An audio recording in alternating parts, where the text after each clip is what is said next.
Hello, everybody, and welcome to another book reading with Jörg Blissman and Brett Norman on Code Word Babylon. 666 Danger in the Vatican. And Jörg, how you doing over there in Belgium? Well, I told you already before, so let's not share that with all the listeners. But for the rest, I'm quite in a good mood. I am enjoying a wonderful sunny day today on what's becoming a Sabbath, because it's Friday afternoon, so it's preparation day. So within a few hours, my Sabbath will start, and it's just really wonderful weather. I went out with the dog for an hour, but I don't know. I think the dog also has a little bit of problem that my mother is in the hospital for the moment, because she didn't eat anything yesterday evening. I bought yesterday in the supermarket a fresh chicken, and then I put that chicken in a pan, and I baked it in a pan, and then I cooked some rice, and with the leftover of oil and juice of the chicken, I put the rice in there and put the rice in the pan also. And that chicken smelled so good. Even though I'm vegan, I took out of the bowl of my dog and ate this piece of chicken just to show her, look how nice it is. Of course, it was cold in the meantime. You can't give a dog hot food, but she didn't eat it, not a little bit. And then I tried again at midnight yesterday, nothing. Then I tried again this noon after we came back from a walk, nothing. And now she's laying here half on my cushion on the bed and sleeping. And I hope that tonight she will start to eat a little bit, but that's out of my hands, It is, yeah.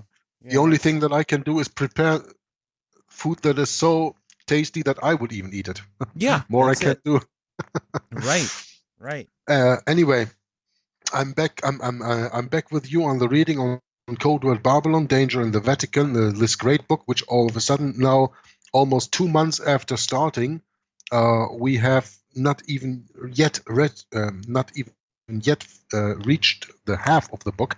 No, but we are not so far away anymore. We are going to continue today on the bottom of page 190. Mm-hmm. We are still reading in this chapter number 18, which is called the Jesuit Secret Service, Confessional, or the All-Seeing Eye, because actually, as we have learned already, through the confessional, the Roman Catholic Church has an all-seeing eye in everything that you do or that's interesting of interest to you, like your family, the relations that your spouse maybe has, or your wife maybe has with the priest. Well, that's something that is, of course, not written in the Bible that it should be that way, but the Roman Catholic Church abuses this power that she has to the fullest. And we are going to continue reading in this. Brett, if it's all right with you, I'm going to start right away. Okay, please. Yes, I'm ready. Okay, on the bottom of page 190, we read the subchapter is called The Leaking Seal of the Confessional. We read much earlier on in the constitutions of his order, that is the order of the Society of Jesus, that Ignatius Loyola, quote, laid it down that each of his sons ought to have a keen eye for the unconsidered trifles of life, unquote. For what purpose? Professor Paolo Sarpi, the 17th century Venetian historian and ex-priest, explains, quote, everybody in Italy is well aware how they have wrought confession into an art, using confession to the advantage of their order, i.e. the Society of Jesus, of course, and the Roman Catholic Church. At the same time, they preach the doctrine that the seal of the confession precludes a penitent from disclosing what the confessor has said to him, even though his utterances have had no reference to sin or to the saving of the soul, unquote. Let me just remind you, when we were speaking about the gunpowder plot, you probably remember that there some people retreated to, I cannot tell you this because I was told that in the confessional, and that is secret because of the confessional. Yeah? Mm-hmm. So they always use it in the way that that fits for the Roman Catholic Church, especially for the Jesuits. Mhm. And J.H. Allen adds that the confessional has been, quote, developed to a system inconceivably vigilant and minute, touching every step of daily conduct. The skill trained under that system had become a science, unquote. It is by means of this quote-unquote science that the Jesuit general sees and hears, and I add the word all and everything. As the Jesuit-trained Voltaire verily testifies, quote, in some countries there are state mysteries unknown to the public, of which revealed confessions form no inconsiderable part, unquote. For Paris tells us, and this is a relation to Edmond Paris, the author, among other books, of The Secret History of the Jesuits, Paris tells us that it was, quote, through the confessional the Jesuits secured lasting political influence. The confessional, wrote Delessert, gives the Jesuit a secret at once that the spy of a government might not ascertain in a year, if ever, unquote. I hope that point came clearly through last time. Mm-hmm. When we were speaking about the confessional. When I told you that today the confessional has not that big importance anymore because the Roman Catholic Church rules the state and she orders the state to give her that information that otherwise she had gotten through the confessional. And the state does that by implementing listening into Facebook, emails, your browser history on the internet, everything else, checking and controlling your tablet, your cell phone, your iPhone, profiles, smartphone, profiles. Yeah, you know, they know more about you because of your using of the quote unquote technology. I don't want to even say just internet, but because of your using, and me too, by the way. I don't exclude me. I don't use Facebook and all that stuff because of that, but that's no, it doesn't make a difference if I use Facebook or not, because if they want to get me, they get me anyway. Yeah, of course. They know more about me than I probably know about me. And with Brett, the same stuff. Yeah. But the point is that I am not voluntarily even giving them more than I have to. And that's why I don't use Facebook or any other social media for that matter.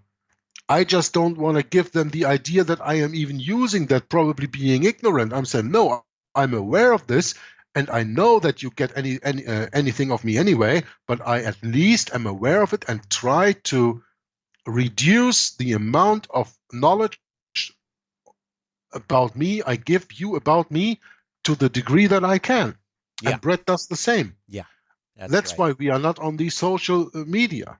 But the point is that in the confessional, through the wrong religion of Roman Catholicism that states that outside of the Roman Catholic Church there is no salvation, so everybody who is a Roman Catholic has to believe and live in that way, that he accepts that outside of the Roman Catholic Church there is no salvation.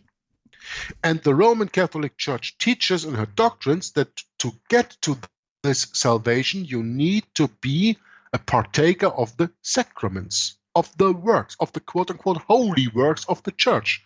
And the confessional is one. Mm-hmm. So when you are a Roman Catholic and you believe that you need the church to be saved, you need to go to the confessional. And in the confessional, the priest asks you questions that we cannot even discuss here. So vulgar and disgusting. And you will see that when you follow my advice that I told you last time. Read the book of Charles Chiniquy. 50 Years in the Church of Rome is one thing, but the other one is the priest, the woman, and the confessional. Yes, that's the one. And especially read in the back the Latin questions that the priest asks the penitent, because that's what it's going to call, the one who is going to the confession, what he asks the penitent. And the penitent can be a boy or a girl, and I speak about underage, I speak about 12 years and even less. It can be the wife of a husband, and it can be, of course, the spouse of a wife, the man of a husband. of a man of a husband, the husband of a wife. Mm-hmm. And because they are indoctrinated to believe that outside of the Roman Catholic Church there is no salvation, they have to completely obey everything the Roman Catholic Church teaches in this regard, meaning they have to go to the confessional and they have to reveal their innermost secrets, because that's what it's all about. And by revealing the innermost secrets, they are revealing everything the Society of Jesus, and before that the Roman Catholic Church and their own hierarchy, before the Jesuits, before the 1540s, everything that they need to control these people.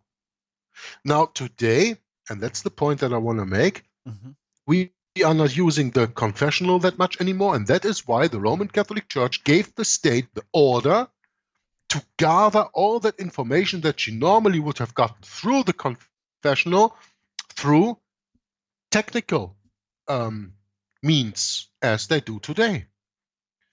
And the point is that what I just reading here, that the penitent, from disclosing what the confessor has said to him, even though his utterances have had no reference to sin or to the saving of the soul, and they gave this all voluntarily. They gave that voluntarily because they thought they needed to give that to the priest or to the confessor, which is mostly the priest, of course, to attain salvation. And today they are giving it voluntarily through this different technical appliances. Whether it's computer, cell phone, smartphone, iPad, or whatever, tablet, or it is the normal computer, or anyway, and they give it voluntarily. I mean, they give it voluntarily when they use these social networks, you know, and that's the point. Yeah, but they're giving exactly the same information, and well, the book, I don't know, do you have any comment on what I just said, Brett, or do you? Oh, you know, I was thinking, well, you know, I see a lot of things here that maybe I should, excuse me, save to the end of the reading, I was thinking instead. So then I don't break it up so much. But I was just thinking, you know, in terms of this art that was mentioned in the previous paragraph, or is it in this second paragraph that we read today? Professor Paolo Sarpi, in the 17th century Venetian historian, ex-Jesuit, explains, quote, everybody in Italy is well aware how they have brought confession into an art. And I just think of the arts, and, you know, of course, you know, my dad was an artist, and I think of, you know, those songwriters and musicians out there that call themselves artists. Well, it's all fine and good when your art is within the bounds of the Bible, but the minute you go outside those bounds, watch out. Bravo, Brett. Because music is not to be damned, but the music that is playing in this world today has nothing to do with the glorifying of God. You know, it's really something that way, isn't it, Jörg? Yeah, but when you produce music in your heart, as the Bible says, sing the psalms with the melody of your heart, something like that is stated in the Bible, then you are doing good music. Right. We have to, because Brett, you mentioned this music part. Yes. I just want to say one thing. Please.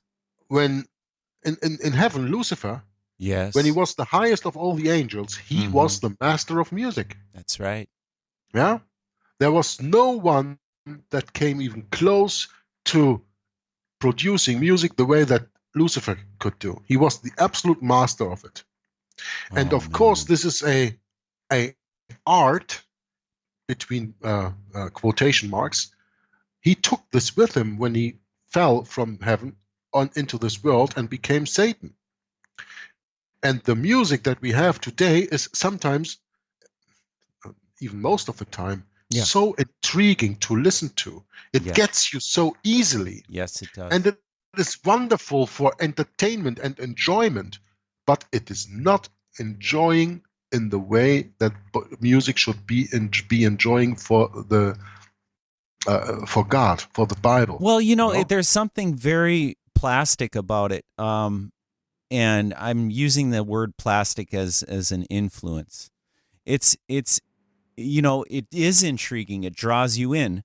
The problem is that it comes out of nowhere. I mean, you get these cars that have these young guys put like dozens of batteries in their cars, and then they have these amplifiers that are like 2,000 watts and plus, and then they have these huge 18-inch woofers in there, and they're blasting the whole neighborhood. I mean, I hear them drive by all the time where I live, and I'll tell you, it makes me sick when I hear it. Yeah.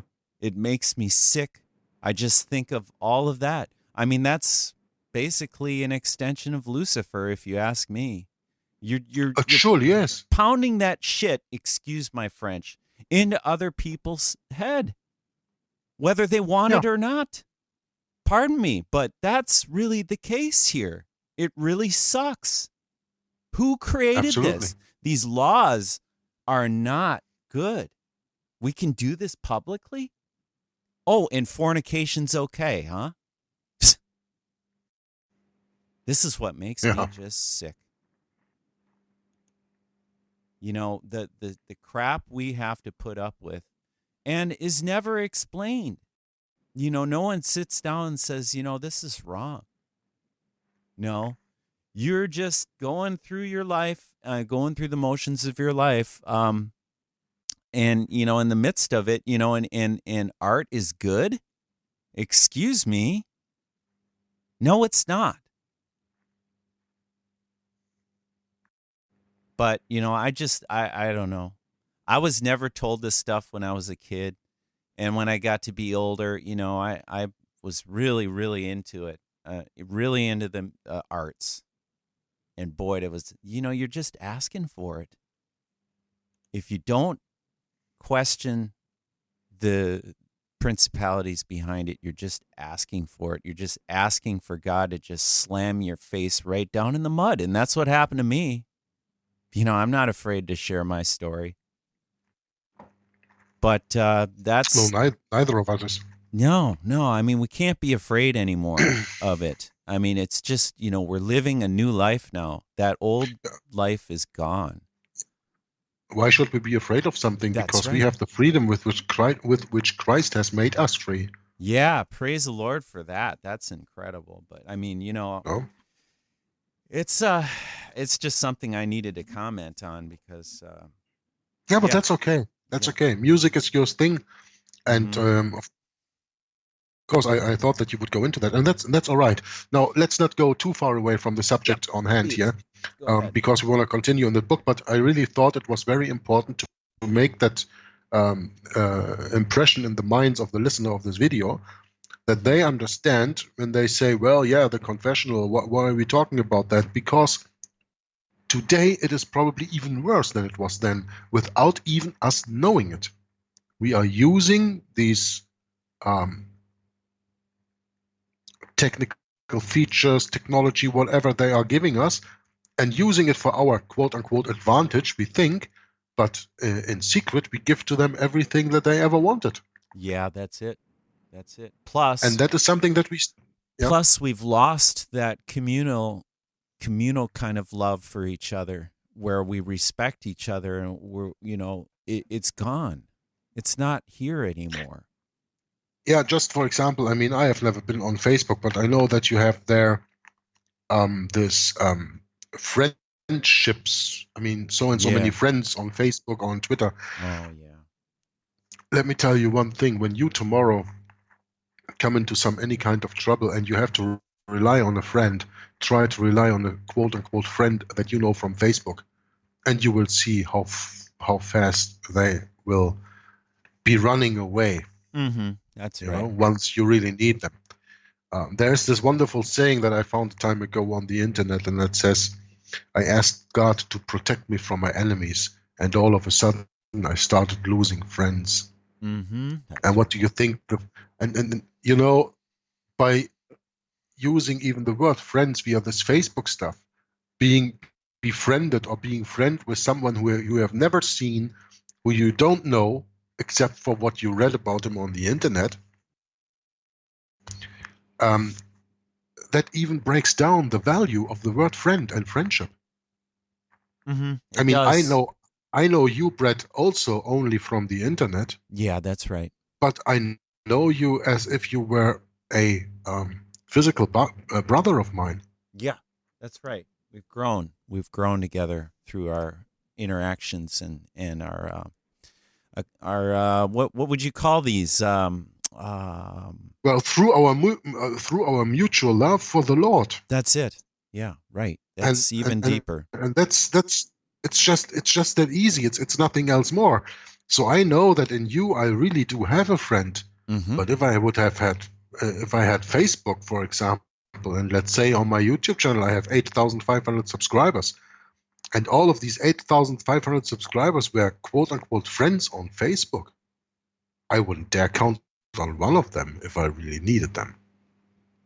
You know, that's the point that I would make.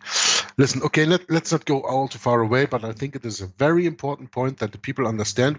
We are speaking here about 16th, 17th, 18th, even 19th century church policy of the confessional, and that people have to understand that today we have the same quote-unquote problem, but just without even knowing us. Because we are not going to a confessional anymore, no, but we use our cell phones, our tablets, our computers, and all that stuff. And because they look into that, well, they got us. Okay? Gonna continue here. J.H. Allen adds that the confessional has been, quote, developed to a system inconceivably vigilant and minute, touching every step of daily conduct, the same as you have today with the surveillance. For what purpose is all of this information gathered? The Abbot Leone, an ex-Jesuit, and you know what to think of the word ex-Jesuit, reminds us of a fact first before mentioned. Quote, every day the general receives a number of reports which severally check each other.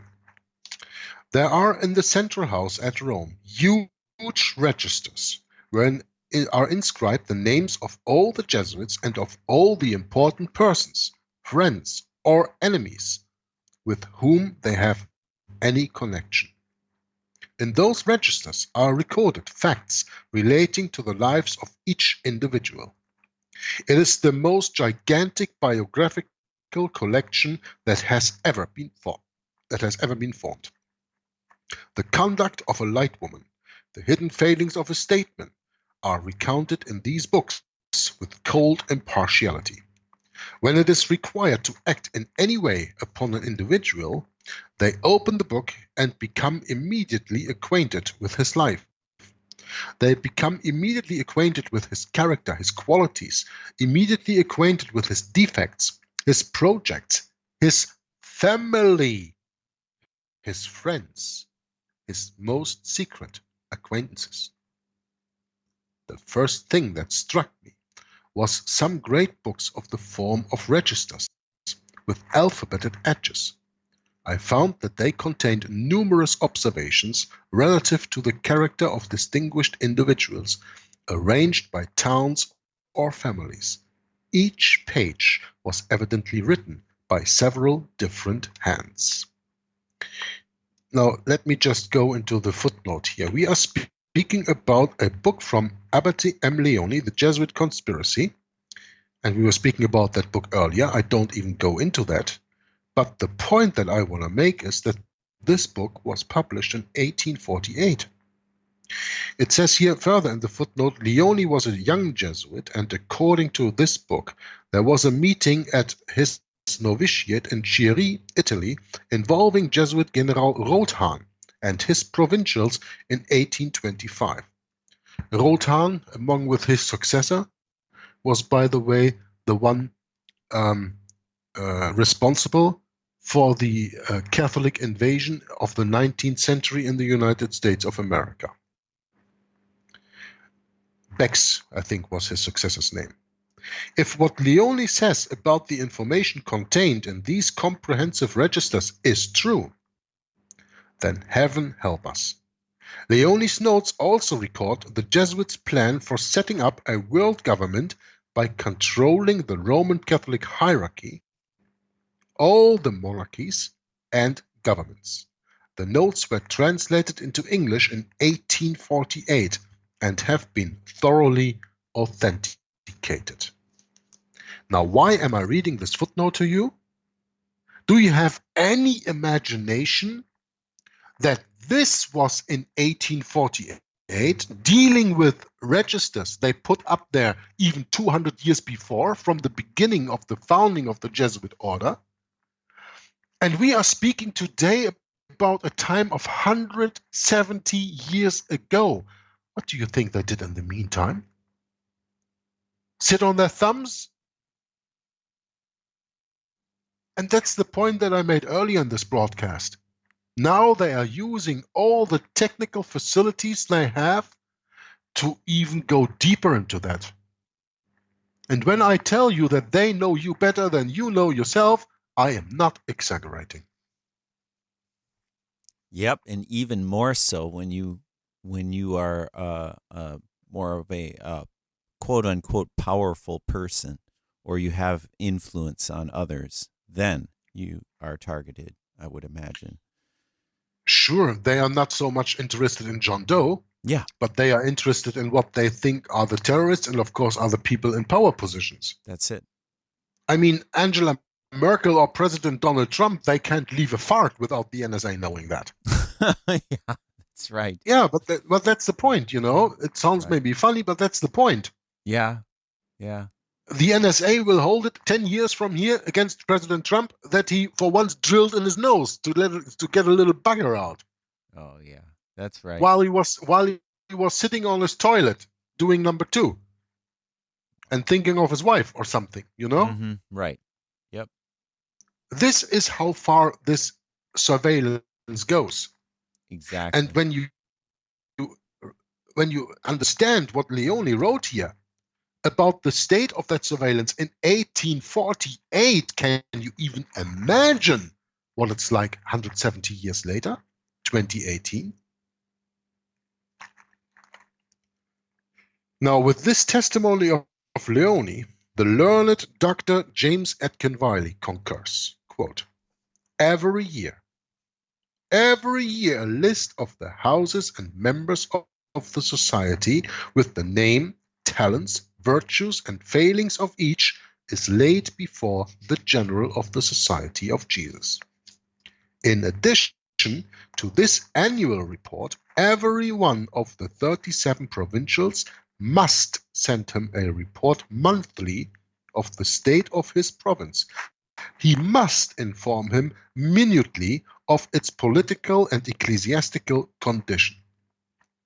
Every superior of a college must report once every 3 months. The heads of houses of residence and houses of novitiates must do the same. In short, from every quarter of his vast dominions come a monthly and tri-monthly report. But mark this, if the matter reported on has reference to persons outside the society, the constitutions direct that the provincials and superiors shall write to the general in cipher, unquote. What is cipher? Maybe you understand the word enigma better. Mm-hmm. That means in a secret code. In addition to these reports, P.D. Stewart continues on the bottom of page 193. In addition to these reports, provincials outside of Italy, but within Europe, must report every 4 months, and superiors in quote-unquote missionary lands beyond Europe must do so once a year. Thus, from every quarter of his vast dominion, the general of the Society of Jesus sent monthly, tri-monthly, and annual reports. But what did Wiley say?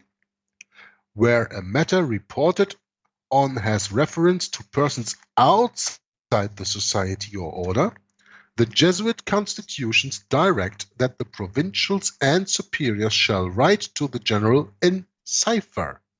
That is to say, by means of enigmas or symbolic emblems. Why?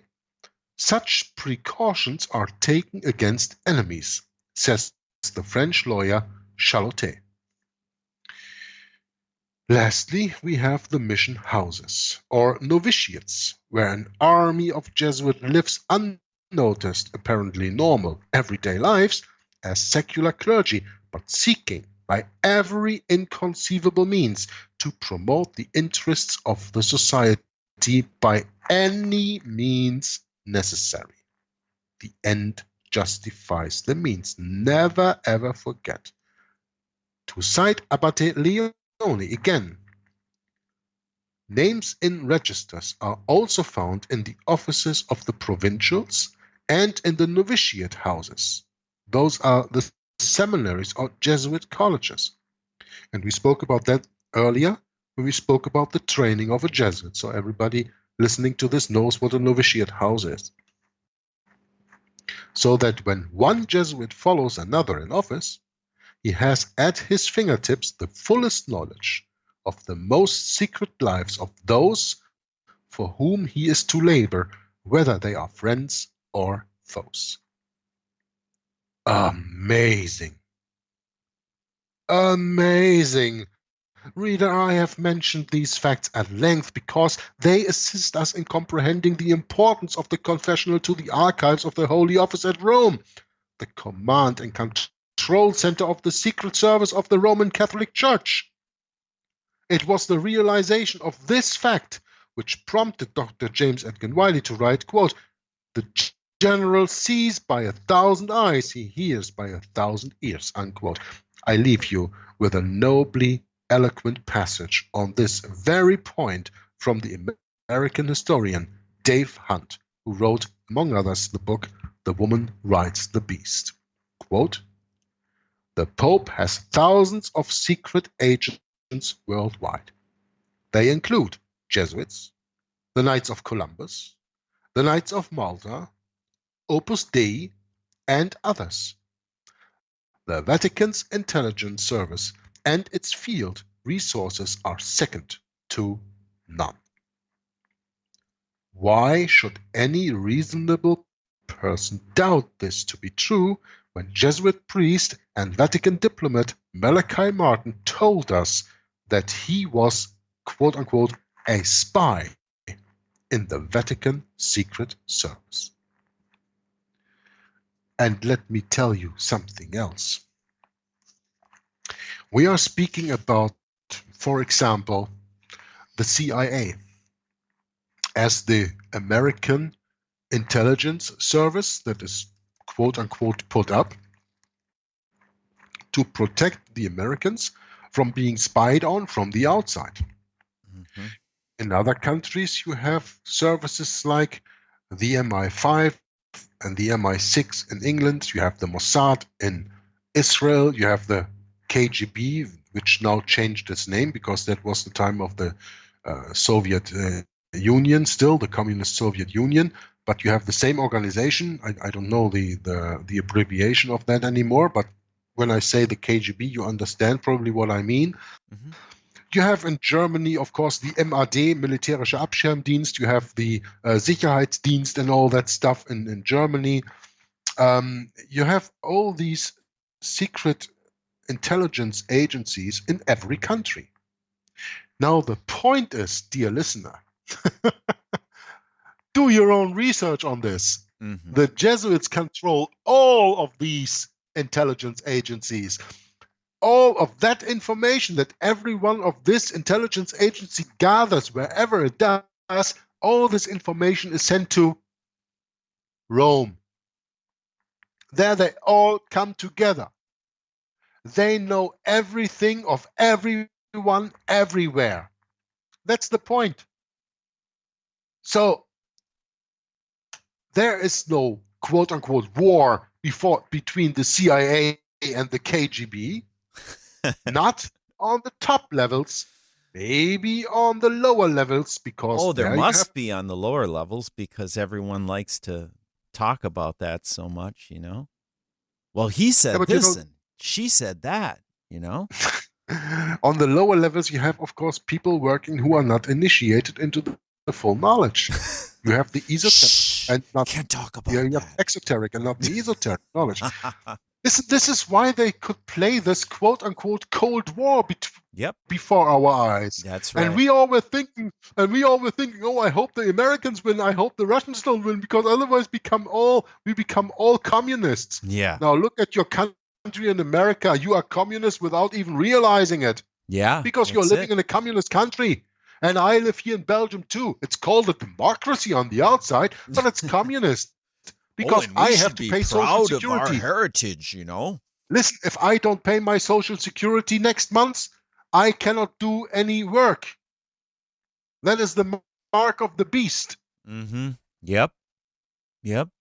that is. They control everything, everyone and everything through all their intelligence agencies. So this quote-unquote war between the CIA and the KGB some years ago in the Cold War, that was just for show.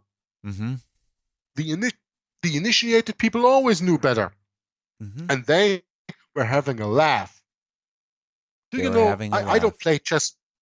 I don't play chess myself, but I think that the guy who plays chess laughs what he does with the figures he sets on the board, because the figures have no idea what they are doing. They are just figures. And that is maybe why Zbigniew Brzezinski called his book The Grand Chessboard. Yeah, no doubt. Yeah. So, Brett, we've come to the completion of an hour for the first recording today. And Yeah. let's, when we come back together, I just want to close this down because this was the end of chapter 18, and we are going to continue with the next reading in chapter 19 on page 195. And chapter 19, oh, please don't miss this. It's called Hitler, Mussolini, Marx, and Stalin, good students of the Jesuits. Oh, that's gonna be interesting. I'm looking forward to reading that. Thank you for watching. Thank you for listening. Thank you for commenting. Thank you for being here and sharing this information. And when you are using all these, even though that I blame them, social media like Facebook, like Twitter, like I don't know what the name is all of this stuff, then share this video on these platforms, that this information can get out, that you shout it from the rooftops, that the Roman Catholic Church controls it all, that there is no new world order but a restored old world order, and that the papacy was, is, and will be until the second coming of Jesus Christ, the biblical, historical, and prophetic Antichrist. I'm done. Until next time, Joggler66 says God bless you and bye-bye. Thank you, Jörg. That was a really great reading of a very difficult subject, actually. The confessional. And today's confessional is a bottomless pit of digital data that is accessible by who knows who. I don't know. You know, this is really interesting study we're doing, and we're going to get deeper into it very soon here, this next chapter coming up. And we're going to meet a little bit later today. And thank you, Jörg. And we'll catch up with everyone next time. And God bless. Bye-bye for now. Just a moment ago, the entire top of the building collapsed. You can see a massive plume of smoke. People are running away from the area. There are firefighters and there are police trying to evacuate the area as quickly as possible. People trying to evacuate the area as quickly as possible. People trying to evacuate the area as quickly as possible. People trying to evacuate the area as quickly as possible. I believe we, and particularly you, your class, has an incredible window of opportunity to lead in shaping a new world order for the 21st century in a way consistent with American interest and the common interest. Think of the possibilities.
time in world history, the use of corruption and oligarchs as a sinister tool in the conduct of foreign policy.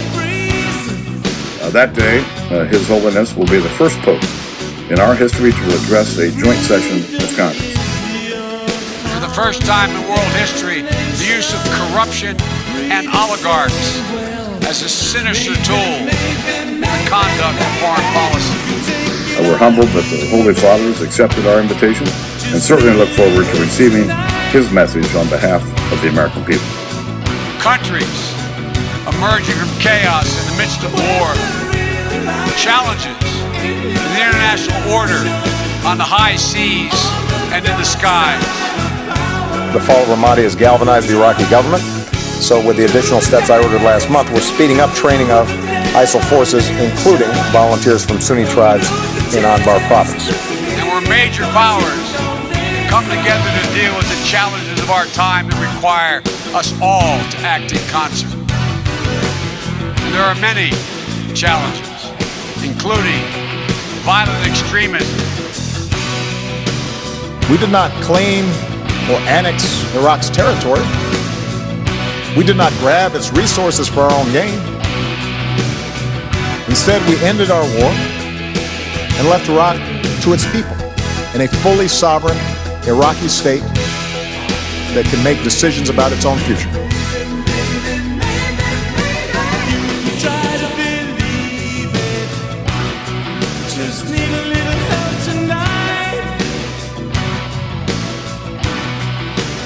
For the first time in world history, the use of corruption and oligarchs as a sinister tool in the conduct of foreign policy.